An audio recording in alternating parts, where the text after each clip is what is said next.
So we're back to our Time in Physics International Workshop. And I have the pleasure to introduce Professor Richard Kerner. He's going to talk to us. And Professor Kerner has been professor for a long time at the Pierre and Marie Curie University in Paris. Currently, it is Sorbonne University. He was the director of the Laboratory of Spatial and Relativistic Cosmology for a long time, and he's a professor emeritus of Sorbonne University. And he has held the position of the research secretary of the French Academy of Sciences. He is a distinguished mathematical physicist. His research, he has contributed to various areas of mathematical physics, for example, gravitational theories, calibration field theories, supersymmetrical field theories, non-commutative geometry, and the theory of glasses. He uses modern differential geometry and algebraic methods in his research, and besides applying them, he actually develops new mathematical models and structures necessary for theoretical physics. So he has many scientific publications, and it's a pleasure to have him here to speak to us. Professor, the word is yours. Thank you very much. Thank you very much. Thank you, Nadia. Thank my friends, Giulio, Davi, and everybody. Of course, I would love to be in Sao Paulo, but it's hard these times, and so it's by online. Now I prepared something more historical and popular talk, but with some, well, at the end you'll see some extra thoughts about where the notion of Lorentz transformation comes from. My idea is that it comes from quantum physics, and time is a consequence of that. And now let's go to the presentation.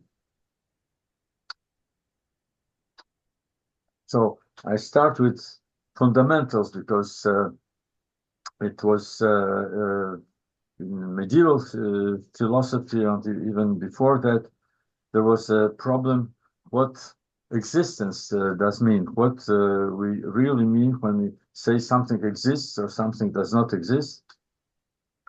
And there is Kantian separation between noumenons, some things that exist independently of our senses, and what we call phenomenon, something that exists only due to our sensorial perception.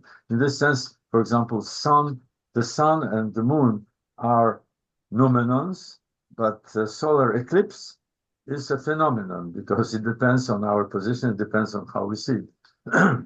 It does not exist on its own. Sorry. So the idea of what existence can mean and why something exists instead of nothing, about 25 centuries ago, Parmenides of Elea tried to answer this question. Of course, it was mostly play of words, but I think there is still some sense in that. So he was pre-Socratic philosopher, and probably he was the first to use the concept of universe as the realm of all things that exist. So here are his this translation of his poem. Of his poem, we know only 166 lines.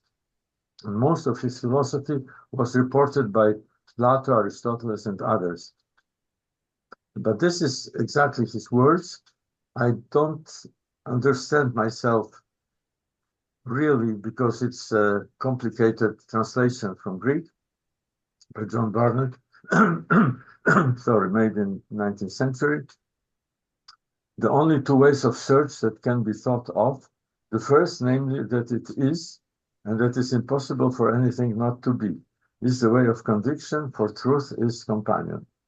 And the other, namely, that it is not, and that something must need not be, that I tell thee is a wholly untrustworthy path, for you cannot know what is not. That is impossible, nor utter it. Now I'll translate it as I understand it. Speaking clearly, whatever we see and perceive, including ourselves, belongs to the realm of being or universe.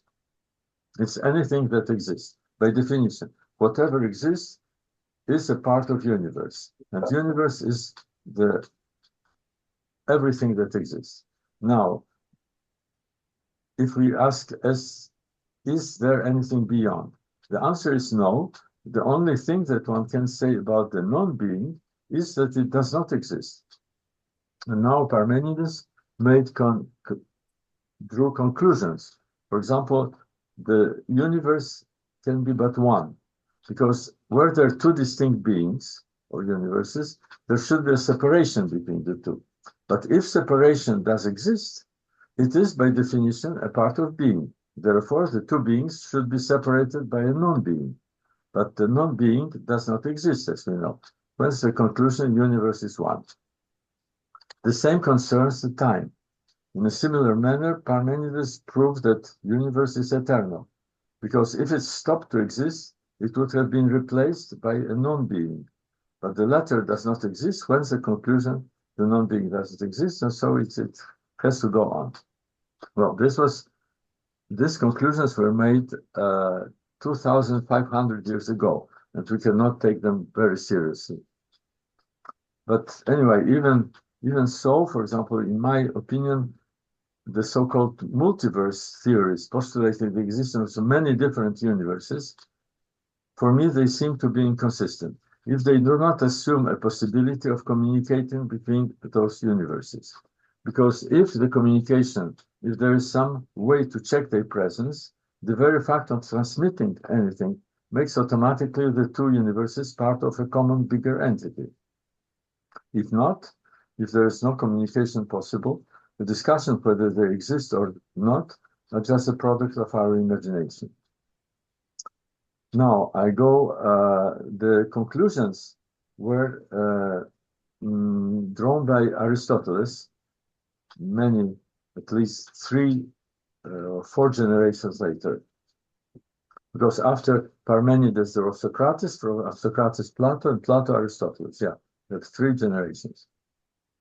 He followed Parmenides' ideas, declaring that vacuum cannot exist in nature. To explain why the moon, planets, and stars do not fall down on Earth, Aristotle supposed that space is filled with invisible substance different from the 4 elements that we know here on Earth, and he called this substance the 5th element. In Latin, it's quintessence. And from this point of view, the notion of distance becomes physically consistent and measurable. As in an aquarium, the distance between one fish to another can be defined as the amount of water separating them. Similarly, in the outer space, the distances can be identified as the amount of quintessence encountered on the way from one stellar object to another. I just I could not restrain myself from putting the little 2 golden fish. The distance between 2 fishes can be defined as the amount of water separating them. If there is something filling the space, there is no problem in defining the distance. Distance is just the amount of this something, whatever it will be. Will it be Higgs field or ether or whatever. But then you have a notion of distance that becomes material. So the distance between 2 objects is an experimental fact and primordial reality. Space is a mental generalizing construction. The topology of the universe can be more sophisticated than just a simple R3 Euclidean space or a homogeneous 3-sphere. However, it does not imply the existence of voids with no material content whatsoever, in contradiction with Parmenides and Aristotle's statement that nature abhors vacuum. The empty spaces that we see here, they seem to appear because the objects are embedded in a higher dimensional space. But a 3-dimensional manifold can have any topology, provided it remains simply connected. Now, the situation is a bit different concerning time. As Parmenides already observed, no holes or discontinuities are possible. Due to its apparently one-dimensional nature, even a short disruption would mean dissolving the entire universe into nothingness, and there is no guarantee that it will start over again. By saying this, we tacitly assume that there is one and only universal time valid for any observer, which is probably not true. Nevertheless, global topologies concerning time, one-dimensional, can be envisaged. And here there are four possibilities. No beginning and no end, really infinity, eternity. No beginning, no end. We can also imagine that there was no beginning, but there will be an end, a compact ending. With the other way, with beginning, but endless. And finally, with both beginning and end, which was very, very popular. I mean, this idea was engraved in many religions because it mimics our own fate. We are born from nothingness, and then we end in nothingness too. So why not the universe? But there is also another possible topology, the circle. It can be also added, and this concept of circular time was considered by ancient Indian philosophy. Now we go a little bit. He was contemporary of Parmenides. Heraclitus of Ephesus was perhaps the first philosopher who related time with change. His famous statement, "Panta rei," means that everything flows and one cannot enter the same river twice. It supposes that time is a byproduct of perpetual motion and change. If nothing whatsoever changed, there would be no time. At least there would be no way to define it. Only when there are some changes, then we can say that some time elapsed between one event and another. If there are no events, there is no time. So, as we had reduced possibility to define space except for the case of distance between two objects or events, this is the only reality that is given to us. We are unable to introduce one common time for all observers. What we can do is to measure duration between two events. With a very important difference, however, spatial intervals need time to be evaluated and are exterior to ourselves, while measuring time, the time interval between two events does not need space, provided they are located at the same place from the beginning to the end of evaluation. The best example is our heartbeat, accompanying us as long as we remain alive. It's for us, it is like in one point, and we carry it with us. The time is carried along. So every observer endowed with a clock, it is any periodic process enabled to count the number of beats, carrying along his own measure of duration, depending on his history. Two series of events, starting and ending at the same points in space-time, do not necessarily have the same history, therefore not the same duration. A well-known example of the round was the round of the world journey initiated by Magallanes. Only 19 sailors returned after more than 2 years, and Magellan lost his life in the Philippines. They noted scrupulously every day, but arrived back, discovered that the count had 1 day extra as compared with the calendar in Spain. Of course, this was due to an extra turn performed by the courageous sailors in the same direction the Earth is rotating around its axis. But were they equipped with extremely precise atomic clocks on board, synchronized with identical atomic clocks remaining all the time on the shore in Spain, the two durations would not be the same, as we know now. As we know now, the discrepancy would be provoked by difference in gravitational fields encountered by travelers who crossed the equator twice. Due to the Earth's ellipsoidal shape and centrifugal force, gravity close to the equator is weaker than in higher latitudes, and the effect of gravity on clocks has been experimentally confirmed and is taken into account in the GPS localization system. So you see, any history carries its own time. So apparently there is no such thing as universal time. Now, when we go down to quantum effects, to micro world, we have another paradox. There is something that is really difficult to understand, because we can have identical histories, but the results are completely different. For example, if you take a sample of radioactive element, atoms follow parallel histories, and you cannot distinguish one from another. They are all, so to speak, they are all, in principle, they have the same age. Nevertheless, there's no way to predict which one will pop out and decay and which one will not. A second before the decay, an atom which will undergo the decay is exactly in the same state as its neighbor, which might wait another 1,000 years before it decays. So what is time for these atoms? It's hard to tell, because apparently we have to say that they have the same age at the moment they decay, or maybe there's something paradoxical that we don't understand. Maybe there's no time.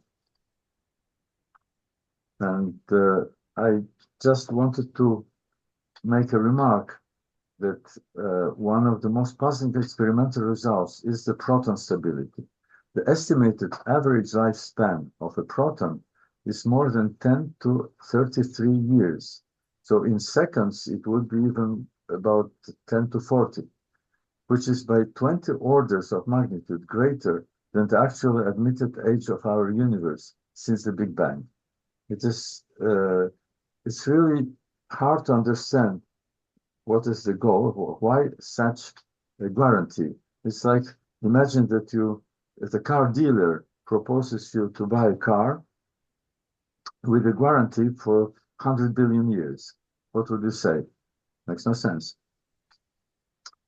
And on the other hand, according to the most popular models of the initial Big Bang, the first inflationary stage with exponential expansion lasted about 10 to minus 33 seconds, the so-called Planck scale.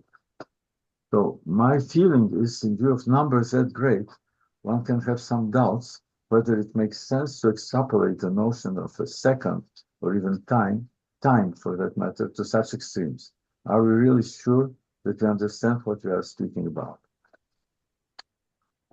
Now I'm going to present for pleasure, some representations of time and relativity of time. This is well known. It's called Persistence of Memory by Salvador Dali. And we see three melting clocks symbolize 3 times. That was Dali's explanation. Past, present, and future. Now, the clocks are of similar sizes. By the way, I don't know, I cannot identify which one is past, present, and future. This is future. No, maybe this one. I don't know. But what I feel is that the one that is supposed to represent the present should be so thin that it would become practically invisible. You cannot compare present, which is just one instant, with almost infinite future, almost infinite past. By the way, André Malraux, French writer and politician, made a very nice pun. In French, it is l'avenir est un présent que nous fait le passé. Meaning in English, the future is a present given to us by the past. And here, of course, the present means gift, but also it may mean the present time. So the future is a gift from the past. And in a way, you can represent it like a rolling wheel that touches the ground only at one point at once.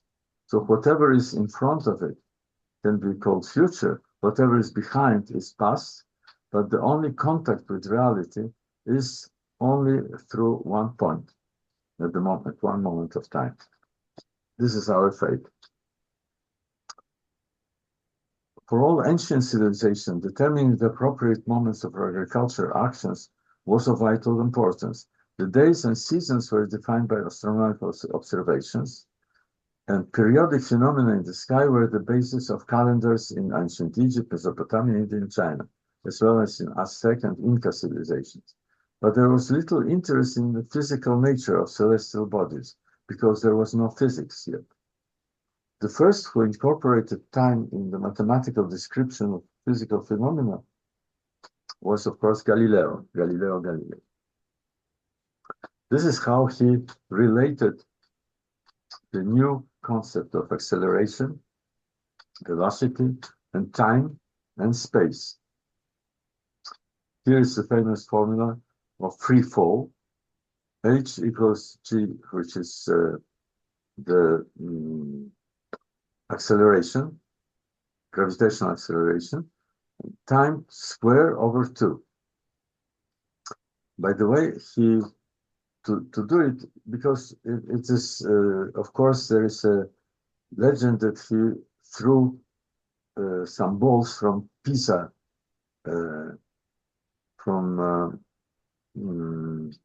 was a tower in Pisa which is skew, and so you can throw balls, but whatever he could see, it was too rapid to make conclusions how it goes. He only made conclusion that heavy balls and lighter balls fell in at the same time. But the law to observe it, he took 2 stratagems. One, he diminished the acceleration by taking an inclined plane. Then, because you have the g, the acceleration is compensated by the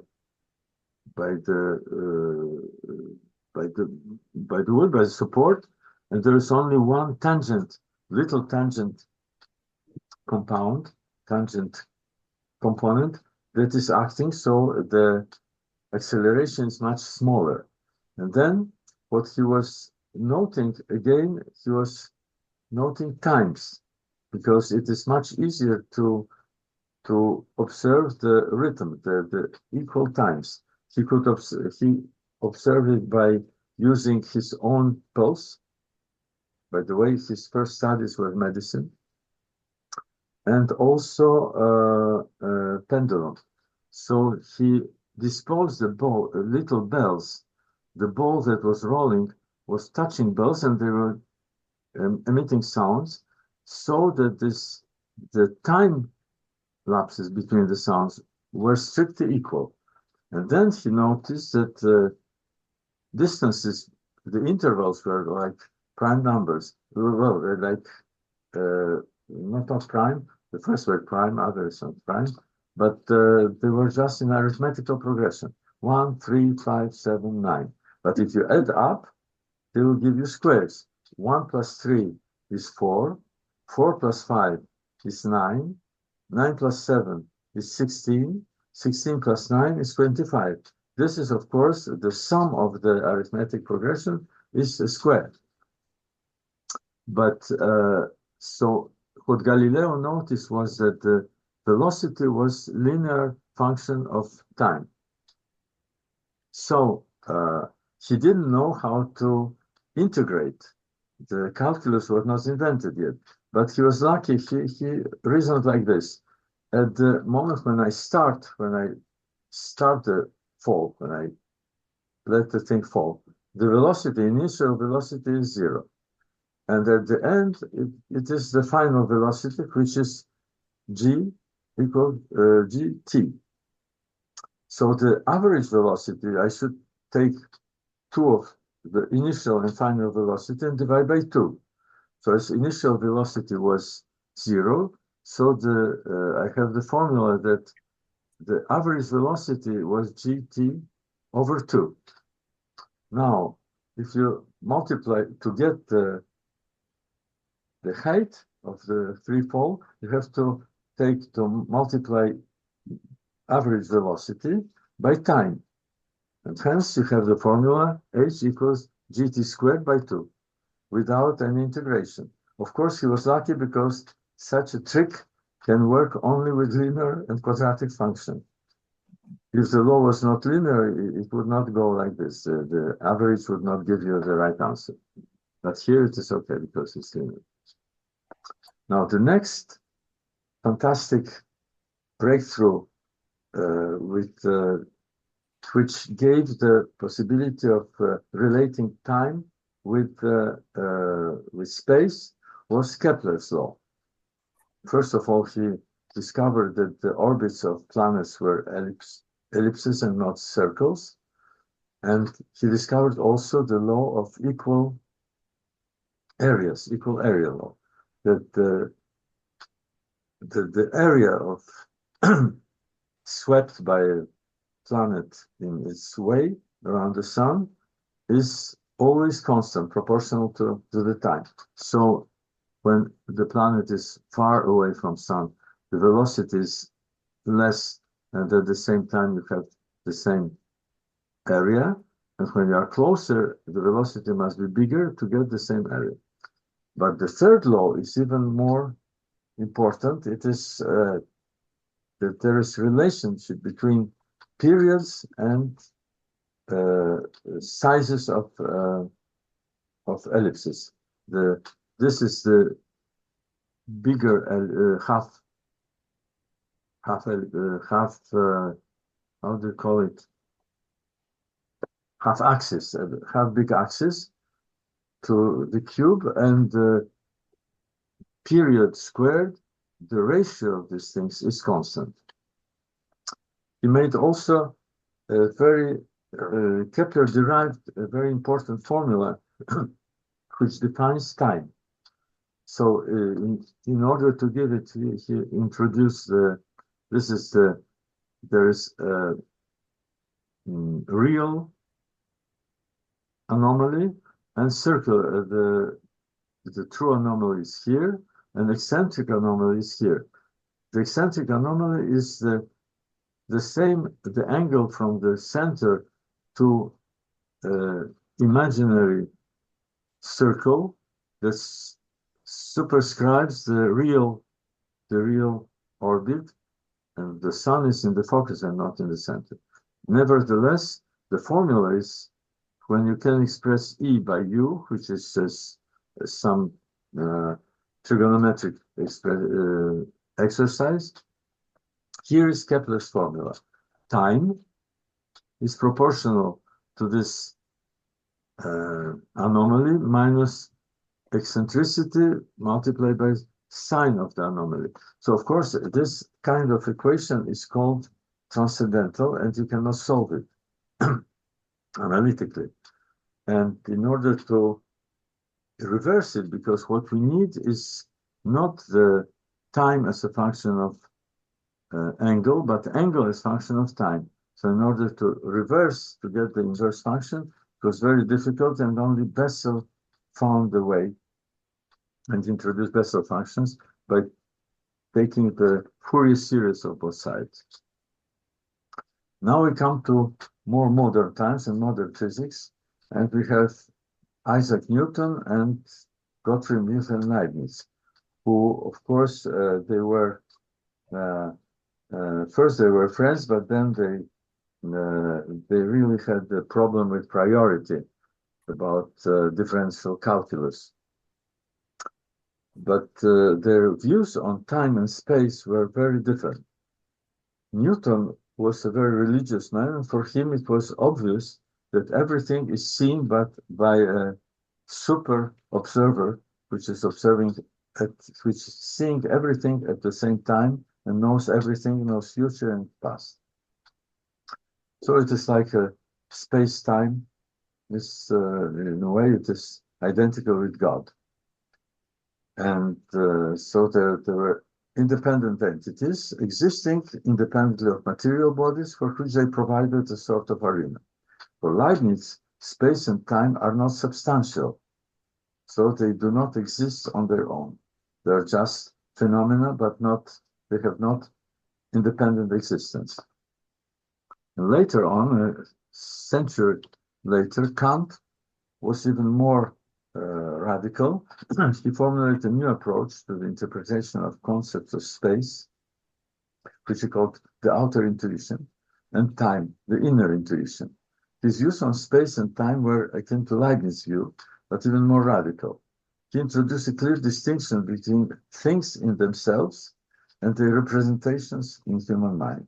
So time and space are the ways of regulating the relationship between reality, between real things, including the concepts of causality, the cause and effect. So we are human beings and are limited by nature in the sense that our perception of things is dependent on our senses. What we perceive as reality, in fact, depends on the functions of our receptors.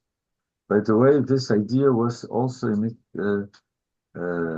put forward by Plato, again, almost contemporary of Parmenides, a little bit later.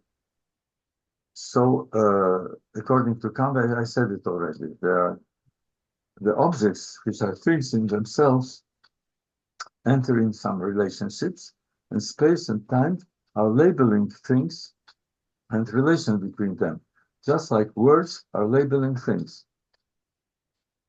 The same thing can have different names in different languages, yet it is always the same thing, just like objects and events can be attributed different time and space coordinates. The very fact that we can use different space coordinates, different time coordinates, this fact suggests that these are not conserved quantities. They are not entities in themselves. They are not things in themselves. By the way, modern computer technology provides a good model of what Kant had in mind. Because what you are watching now, what you are seeing my image on the screen, but it's not me. It's the image on, and even worse, this image is not, it is even not two-dimensional. Of course, mentally, we can reconstruct not only two-dimension on the screen, but you can reconstruct the three dimensions of the room I am sitting in, but this is because we know it in advance. But what is here, the thinking itself, is just a very, very long signal carrying the information. A countless series of binary code containing two elementary bricks, 0 and 1. And of these bricks, it is all in time. It is timeline. It is signal that contains an enormous information pressed into milliseconds, and then it is developed. There is by scan, it's developed probably at least 50 times per second. It is scanning the whole screen, and it is reproducing little by little, reproducing images. But the real thing is only one-dimensional. It is the signal. And this is the timeline, is the signal itself. And what you see is the representation. So again, this is a little joke made by a painter, René Magritte, a surrealist, and he painted very realistically a pipe, but he wrote underneath, "Ceci n'est pas une pipe." This is not the pipe. And of course, this is not a pipe because it's true. It's only an image. The real pipe, you cannot use it. It's just an image. It's a representation. So now let's go a little bit more serious. And there was something that happened in 19th century, long before, at least 50 years before relativity theory. The Hamiltonian formalists already contained its premises, including the four-dimensional Minkowskian metric. Now let me show you how the energy was seen in Hamiltonian formalism. It really behaves like a fourth component of momentum. The Hamiltonian formula for one particle, you have to define Hamiltonian as function of momenta and coordinates, and momenta are defined as partial derivatives with respect to velocities, generalized velocities of the Lagrangian. Now, the Hamiltonian is constructed, you have to multiply to sum up products of impulse momenta with velocities and subtract the Lagrangian. So now the Lagrangian, therefore, the variational principle becomes, you can replace the Lagrangian by this expression. It is, again, momentum multiplied by, momentum multiplied by velocities minus the Hamiltonian. And of course, it is the integral over time, and variation should be 0. Now, if we multiply, this is the time derivative of x, so it is dxi over dti, but multiplied by dt, this is what we get. Look at this, and we have two things that are, in principle, it is already, we have the relativistic metric, because it is enough to identify Hamiltonian, the conserved Hamiltonian, which is the energy. So if we divide the energy, at that time, there was, Maxwell theory was not yet formulated. So Hamilton didn't know that C is constant. But if we divide by C and multiply dt by C, we get something that behaves, that is just the relativistic product of 4 impulse, 4 momentum by 4 displacement. So it is a 4 vector, and this is 4 vector. And this is Minkowskian product. You see, the minus sign was already there. Of course, we know nowadays that this is not a proper relativistic, this is a although it has this relativistic invariance, it is not relativistic invariance. So in order to make really the relativistic variational principle, you have to use ds and not this product, ds, which is nevertheless Einstein's relativity and Minkowskian space-time defined past and future as light cones, and individual history is represented by a time-like curve inside, parameterized by the sole invariant interval S. Particles' history is given by a curve embedded in 4-dimensional Minkowskian space-time, and the invariant infinitesimal interval is given by a square, as you know, again with this Minkowskian metric. So now the geometry, Minkowskian geometry, can be defined. You see, past and future are clearly defined for a moving observer. They are defined by past and future light cones. And in fact, Minkowskian topology and geometry is just the geometry of light cones. If we take the intersection and all the geometrical properties, not of points, but of light cones, we'll get Minkowskian geometry. Now, the relativistic relation between energy, momentum, and mass of a point particle is well known. It is like this. So now this is the invariant, and the same invariant is the dispersion relation for a wave, a material wave, or for a photon. For a photon, this is 0, and this is dispersion relation, gives relation between omega, the frequency, c, and k, the wave vector. Now I'll just to discuss how time is relative in relativity. It can be discussed on the example of what happened about 5 years ago. It was, 4 years ago, I think. There was successful landing on Mars of the NASA astronomobile robot Perseverance. But we know that it took slightly more than 11 minutes for the radio signal to cover the distance separating Earth from Mars at the moment of landing. So there's something very interesting that officially the Perseverance automatic rover set by NASA in July landed on Mars in the middle of Jezero crater on February 18, 21 at 44 minutes past 20 Universal Greenwich time. Of course, that was because this robot carried along, he carried an atomic clock. So he carried the time as it was on Earth. But on Earth, we could not know about the landing, but 11 minutes later. So the cheering in NASA quarters took place 11 minutes later after landing. Before that, nobody was aware whether the landing took place or not. For us, it took place on 55 past 20.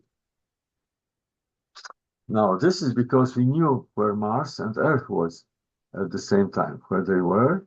By the way, I found a funny image of how it could be seen from galaxy, from some observer in galaxy. The whole solar system is progressing about 200 kilometers per second towards Hercules, the direction Hercules constellation. And of course, the planets are following the sun. So the scene from the galaxy observer, it is like spirals and not orbits. Again, these orbits do not exist really. They are mental constructions. What exists was just that there was 11 minutes later that we could really measure. Now the exercise in special relativity is, let us ask the question, could it be, can we imagine an observer for whom it would be not 11 minutes, but less? And the answer is yes. For example, this is here I put the trajectory of Mars and trajectory of Earth during all this time. Of course, on this scheme, there are parallel lines. And in principle, as we are advancing in time direction with speed of light, each second corresponds to 300,000 kilometers. So the small displacements during this 11 minutes of Mars and Earth is moving around the sun with 30 kilometers per second, and Mars at the same time 24 kilometers in direction. So it is really, I do not commit a very big mistake if I put them on the scheme as parallel lines. Now, imagine now what happened, of course, is that when the signal that made the speed of light, here it is, it took t, which is 11 minutes. Now, if we imagine imagine now, first imagine an observer who is placed between Earth and Mars and roughly does not move or moves at the same speed. So what he would see, he would note that the rover landed at this point. So it would be 5 minutes and 5 minutes and a half after the real time. Then he would wait. He must wait until he reaches this point when the signal coming from Earth reaches him. But this is exactly 11 minutes, because before he knows what happened on Mars, it would take half time, so 5 minutes and a half, and then he has to wait another half minutes and a half before the signal from Earth, from NASA quarters, reaches him. So he will conclude that, again, the time between the landing and between the signal coming to the NASA quarter is 11 minutes. Now, if we imagine someone that moves quickly, for example, some well, 2/3 or 6/10 of speed of light, then of course this observer will know before the one here. He would know earlier that people started to cheer, and this time is less than 11 minutes.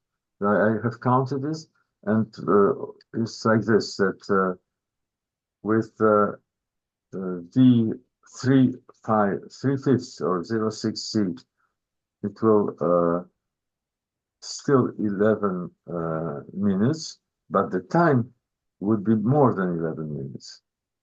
But with 0.99 of C, the velocity, the time lapse between the two events will be shortened to 5 and 6 minutes. And in the limit V going to C, as we know, the observer will see the cheers almost immediately after the landing, practically in no time. From this point of view, we can infer that time does not exist for photons. They travel without time because they carry, they give instant information. The time that they come, they are the same as young as they were in when they were emitted. So we conclude that an observer starting from Mars at the moment of landing, traveling to Earth with a speed greater than the speed of light, would see the people cheering in NASA room earlier than the landing itself, interchanging the cause with effect. This is, of course, impossible, and up to now, although there are plenty of articles speaking about tachyons, particles traveling with speed greater than the speed of light, but if tachyons existed, that they would really wreck the relationship between cause and effect. The causality will be wrecked.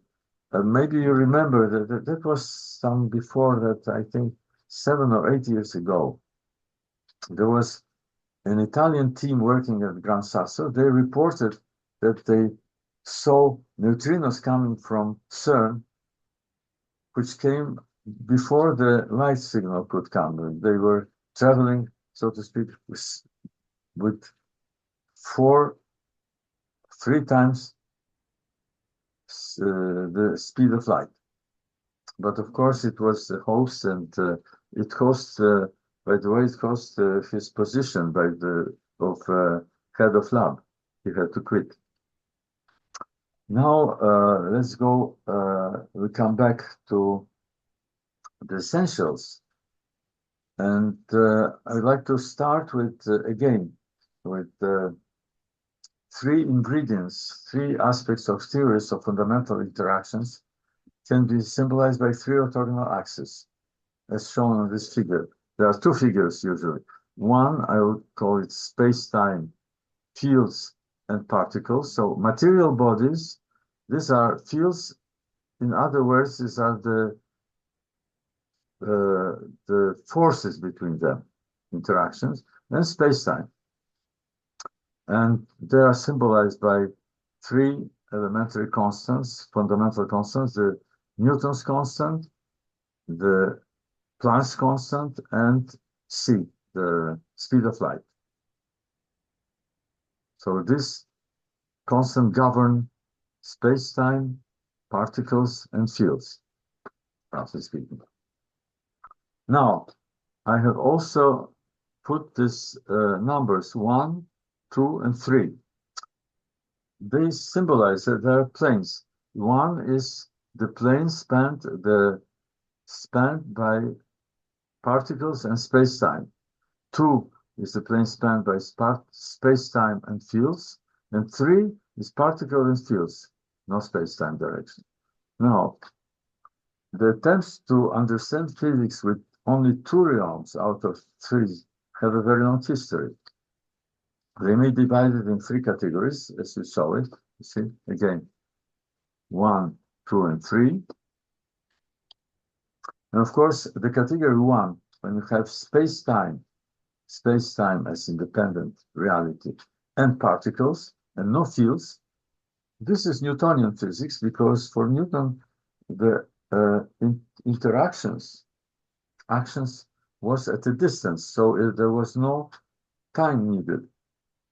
Everything, if something moved in one corner of the universe, immediately everywhere in the universe, the gravitational field followed. So the information traveled infinitely with infinite speed, and there was no need of any fields transporting the information. So this is Newtonian physics. It's just collection of material bodies evolving in absolute space and time and interacting at distance. By the way, Newton considered that light was also made of tiny particles. The notion of fields was totally absent. Now, theories belonging to second category assume that physical world can be described uniquely as a collection of fields evolving in a space-time. No need for particles. This approach was advocated by Lord Kelvin, Einstein, and later by Wheeler. As a follower of Maxwell and Faraday, Einstein believed in the primary role of fields and tried to derive the equations of motion as characteristic behavior of singularities of fields evolving in space-time. So again, relativity is just space-time and fields. The particles are some byproduct. It's just an illusion. Particles are an illusion. Space-time and fields are real things. But of course, now I'm advocating something, even the third possibility. The third possibility is that we should base our physics and construct everything only from particles and interaction between them, the fields, particles and fields, and then space-time becomes an emergent or illusion. It is just somehow the particles' behavior and photons' behaviors imprint on our senses and on our experimental data. They imprint this behavior and geometry. They imprint the Minkowskian metric, everything. And by the way, space and time coordinates cannot be treated on the same footing as conserved quantities, such as energy and momentum. Again, we come to this distinction between noumena and phenomena. Energy and momentum are conserved quantities, but time and coordinate, the space-time coordinates, are not conserved quantities. So we cannot really treat them in the same footing. So the idea of deriving the geometric properties of space-time and perhaps its very existence, I mean existence in the sense as a phenomenon, from fundamental symmetries and interactions proper to matter's most fundamental building blocks, seems quite natural. Many of these properties do not require any mentions of space and time on a quantum mechanical level, as was demonstrated by Born, Heisenberg in their version of matrix mechanics, or by von Neumann formulation of quantum theory in terms of C algebras. There is no time. They're just the causes and effects. They are just the probabilities of this or that event, decay or something like that. In what follows, we should choose the last point of view, according to which the space-time relations are consequence of fundamental discrete, and now not only just symmetries, but discrete symmetries, which are the most fundamental, the most profound characteristics of behavior of matter on the quantum level. So what I would like to prove, or to at least to propagate, the Lorentz symmetry observed on the macroscopic level, acting on what we perceive as space-time variables, is an average version of the symmetry group acting in the Hilbert space of quantum state of fundamental particle systems. This is the thesis I will try to prove. Now, the Lorentz and Poincaré groups were established as symmetries of observable macroscopic world, energy and currents, fields, and electrons, and they are conceived to take into account the relation between electric and magnetic fields as seen by different Galilean observers. Only later, Einstein extended the Lorentz transformations to space and time coordinates, giving them a universal meaning. As a result, the Lorentz symmetry became perceived as a group of invariants of Minkowskian space-time metric. But in the textbook, well, of course, the mechanics had to be modified, and that's what Einstein did. Now, in the textbook introducing the Lorentz and Poincaré groups, the accent is put on the transformation properties of space and time coordinates and the invariance of Minkowskian metric tensor. But neither the components of Minkowskian metric tensor nor the space-time coordinates of an observed event can be given an intrinsic physical meaning. They are not related to any conserved or directly observable quantities. On the other hand, what we can observe and what we can really rely on is, for example, the relativistic Doppler effect and stellar aberration, both proving the relativistic formula. If, of course, usually the precision, experimental precision was not good enough because the velocities were very small as compared with C. But with very, very precise measurements, we would not need any other considerations, but just look how frequencies and wave vectors are related. And of course, it was experimentally found. And then we have the invariance, relativistic invariance, and relativistic transformations, the Lorentz transformations for 4 vectors. And under closer scrutiny, all information about physical world is conveyed to us exclusively by photons. We don't know anything else. Whatever we observe is always carried to photons. So if photons are relativistic and they transform, as I said, if photons transform according to these formulas, of course they carry with them this transformation properties, and they imprint it on anything we conclude from their presence, from photons. Just photons and electrons. So the dual space to the space of 4 electrons is the space of linear functionals on it, inherits the same symmetry group. Now, let us ask the question, what are the quantum phenomena? What are the quantum symmetries that impose the Lorentz covariance? Because usually in the textbooks, we are taught that the Lorentz symmetry in Poincaré group have to be maintained on microscopical level. It is like if they force the elementary particles to behave, but I think that they behave on their own.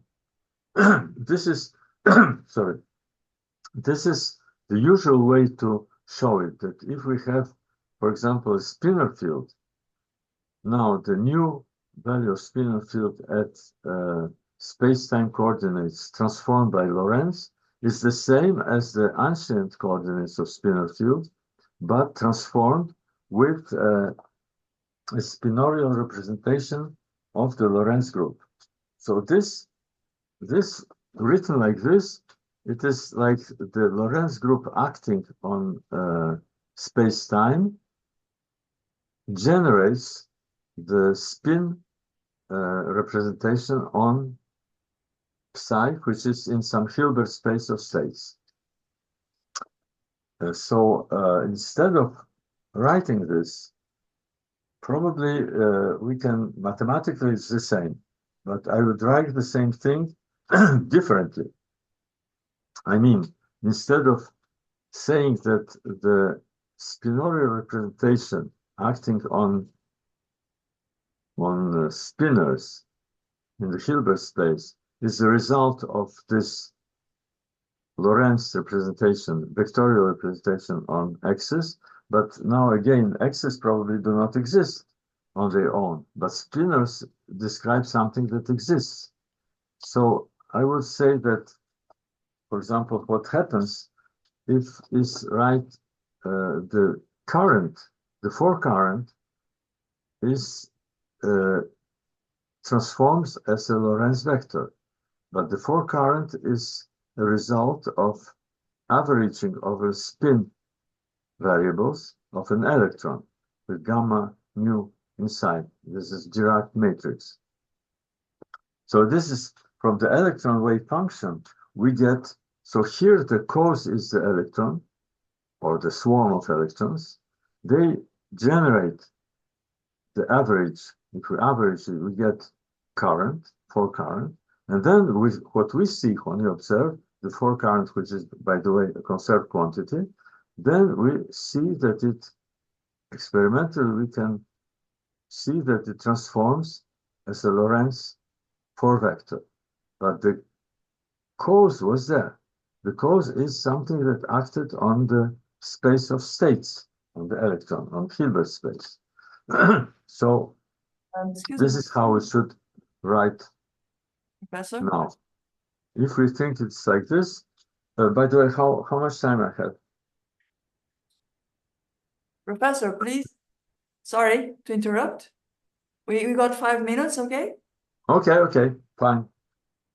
So this is the idea. Now the problem is where. Now the question is where this spinor representation comes from, and this is the this comes from Pauli's exclusion principle. Pauli's exclusion principle for electrons and for fermions, for that matter, says that no two identical electrons cannot be in the same state. They cannot coexist in the same state. So this is now with Dirac formulas, I will prove why this implies the antisymmetry, that symmetric form. You see, this is usually what is said, that the wave function is antisymmetric. And then the states XX have vanishing probability. But in the reality is different. We should first impose the Pauli's exclusion principle. It just states that such functions must be zero. Phi of XX is zero. Now, if I produce a linear, because the Hilbert space is a linear space, so I produce some mixed state, some superposition. This superposition, I will call it Z, should also follow the same scheme. It cannot be occupied by two electrons at once. So now I will develop this, and what I get is the following. I get this, XX, this is zero, and then I get the two terms, phi of xy and phi of yx, and the whole thing should be zero. So this is now why it is antisymmetric. So this means that in the space, in the Hilbert space of states of a fermion, you have a two, let me skip. It is a two form, which is 1, 2, you see, and it is antisymmetric. And this should be universal in any coordinate system imposed on Hilbert space of states.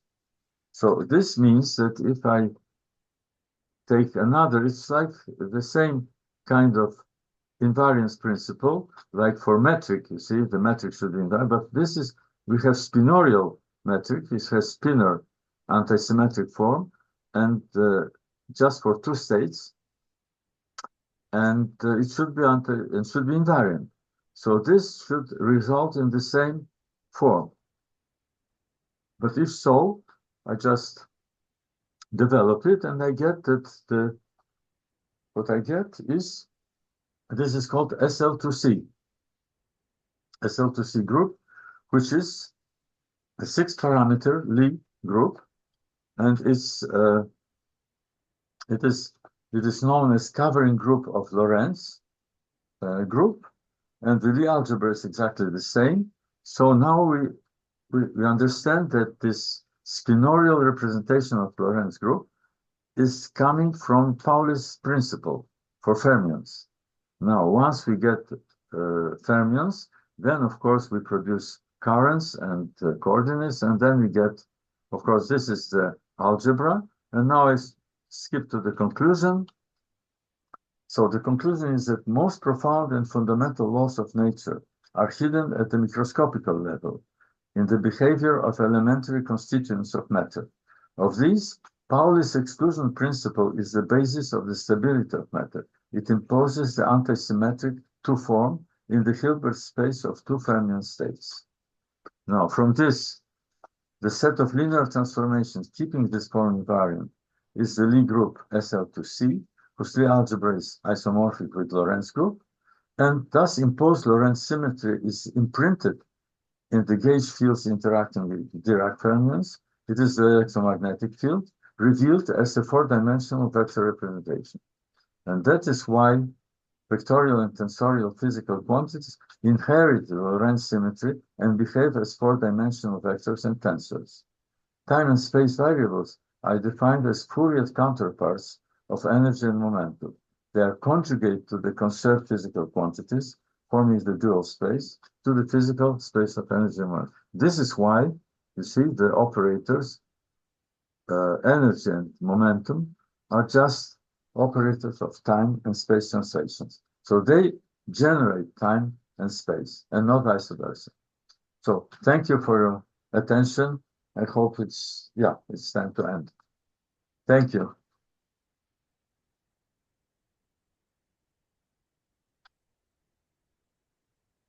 Questions for Professor Kerner? Professor Nice. So thank you for the lecture. Just have to speak a bit louder. Thank you. Thank you for the lecture, but if I understand correctly, you're implying that space-time would be nonsense without quantum mechanics. Am I right? Yes. I mean, no, first of all, the very notions of space and time translations, the microscopical notions, they come from quantum behavior, they are generated by energy and momentum. We live, in a way, we live in dual space. The real space that general is energy and momentum. Quantum mechanics would be nonsense. General relativity without quantum mechanics, general relativity that gives classical solutions of the space-time is nonsense if you don't have quantum mechanics. Well, I will not go. I will not go that far. I will not go that far. I'm still, but by the way, there is still, even now, in spite of countless attempts to melt together quantum mechanics and general relativity, in spite of all these attempts, they still are separate. There is no unite. So I don't know what to say, because on the level I'm treating space and time on local level, what we can see, what we can measure. And globally, the only thing that we are confronted with are photons. By the way, even if you think that gravity was somehow, that gravitational wave could be detected independently, I would say no. It was detected only because of the behavior of photons in the interferometer. We have no other way. We have no other way of what? Of detecting gravity. You're saying that if we don't have photons, we cannot test whether or not we are in a relativistic space-time? Yes. No, I disagree. I strongly disagree. You you can test time dilation without having light rays. You can just compare the tick-tock of clocks. And this is how, say, you compare the delay of a clock when you put, say, at the base level and at the 10th floor of a building. You don't use light rays, you just use clocks. No, but excuse me, but how you observe these clocks? Sorry? How do you observe these clocks? What is your relation with this clock? Atomic clocks, this is what people use in real experiments. And they put atomic clocks in, in airplanes and so on and so forth, and they test time dilation. Yeah, but how the information is? You just compare the display, the digital display between these clocks. Yeah, but how do you see these displays? How do I see this displacement? I just look at the display at the digital displays.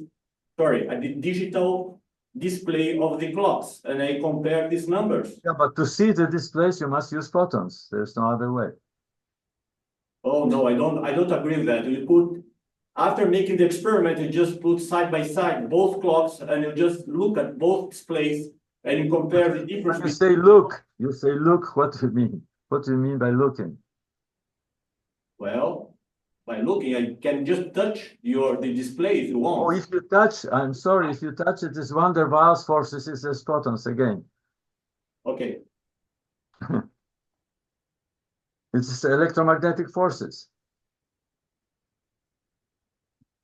Other questions, comments? Julia? Michelle, Wait, in emergent gravity, entropy plays some special role. I can't understand. In emergent gravity, Yes. plays a special role.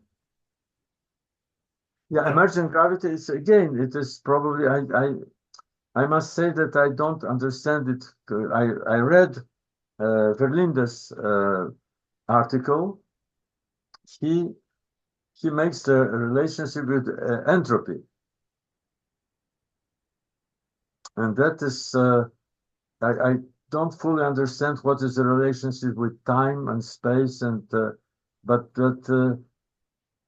roughly understand the formulas.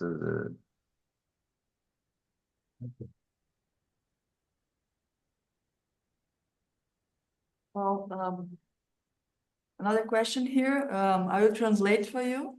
What is your question? Could you please back on the slides with the axis, the 3 axes, that slides? You mean these 3 axes?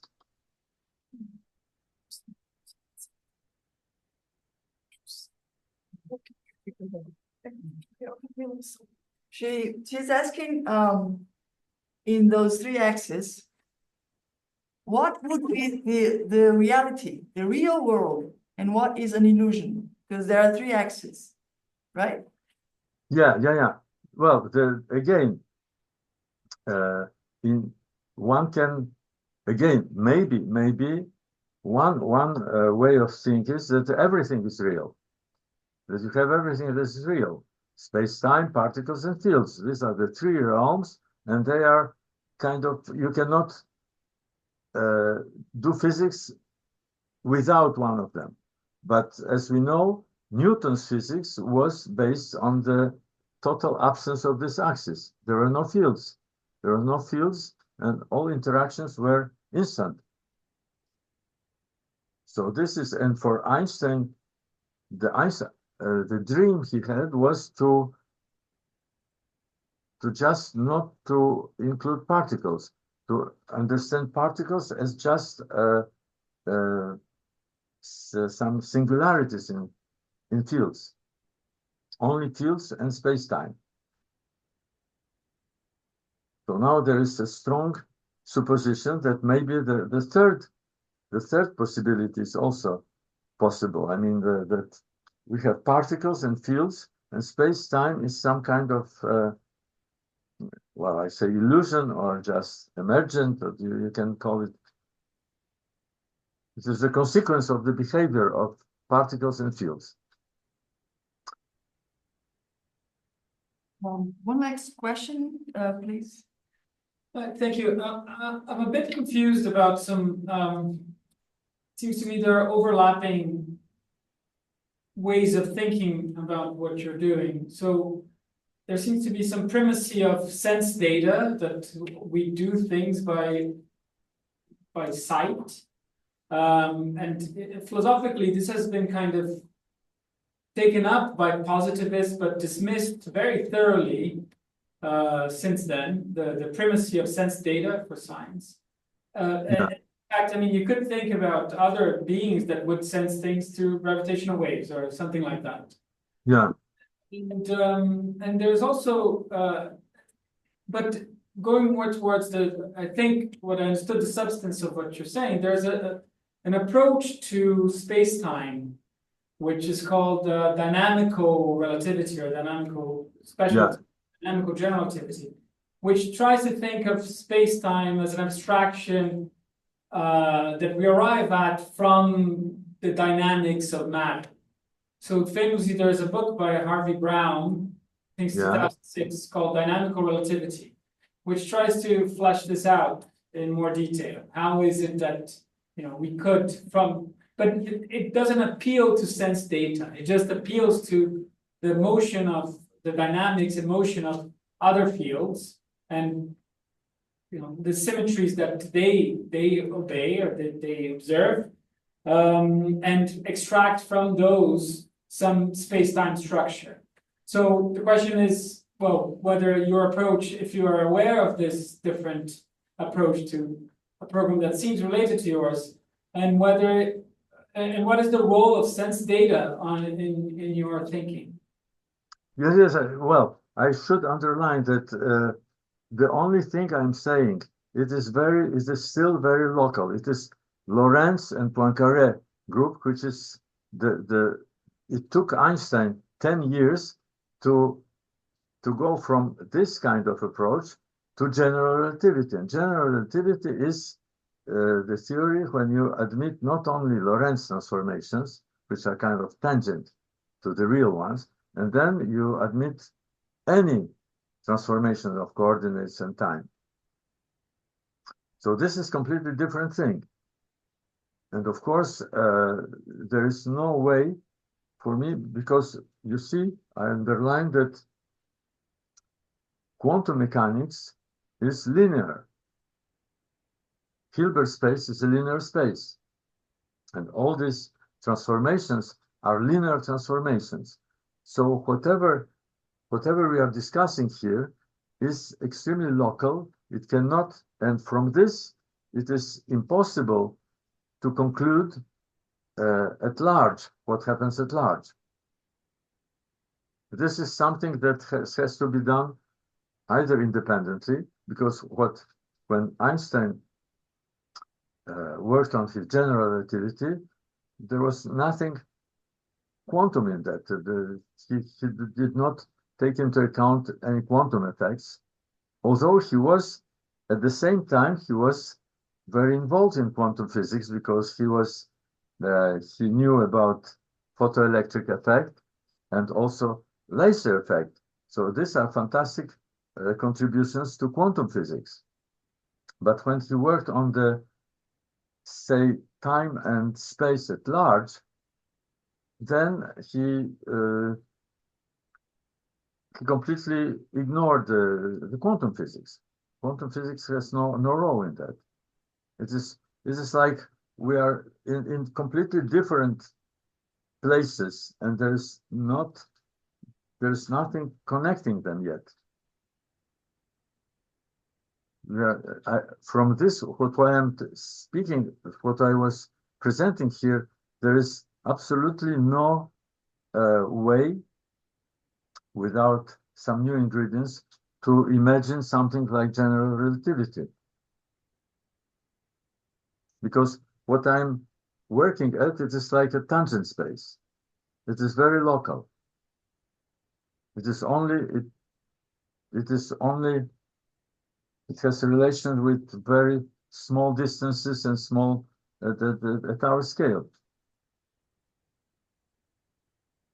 And gravity is apparently, again, in this approach, gravity has no meaning at all, because if you take elementary particles, whatever the gravity is completely neglected. In the CERN accelerator, for example, they do not take into account gravity. They don't need it. Okay, Professor, I'm afraid we have to wrap up right now. And thank you very much for your talk. Thank you for And your patience. Thank you.